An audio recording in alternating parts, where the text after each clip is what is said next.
To another video. So తిరుపతిలో అయితే దిగేసాం అనమాట. ఫైనల్లీ దిగిన తర్వాత కొంచెం బస్ స్టాండ్ బయటకు వస్తే శ్రీనివాస సదన్ అని దగ్గరలోనే ఉంటుంది. సో అక్కడికి వెళ్తే డైలీ 4 to 5:30 వరకు అయితే సర్వదర్శనం టికెట్స్ అయితే ఇస్తారు. సో మేమైతే ఫైనల్లీ సర్వదర్శనానికి అయితే వెళ్ళామన్నమాట. సో మాకైతే ఇక్కడ ఈ టోకన్స్ మీద అయితే మాకు దర్శనము 4 to 5 hours లోపు అయితే అయిపోయింది.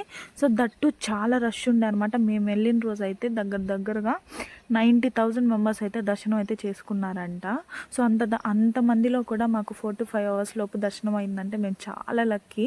సో చెప్తారు కదా అక్కడికి వెళ్ళాలంటేనే లక్ ఉండాలి అని అనేసి. సో నాకైతే ఆ లక్ చాలా అయితే ఉందన్నమాట. బ్యాక్ టు బ్యాక్ 3 times వెళ్ళాను. సో మంచిగా అనిపించింది, మంచి పాజిటివ్ వైబ్స్ వచ్చాయి.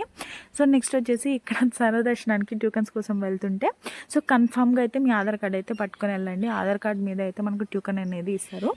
అదైతే లాస్ట్ వరకు ఉంటుంది. టోకన్ జాగ్రత్త. సో నెక్స్ట్ వచ్చేసి ఇక్కడ మా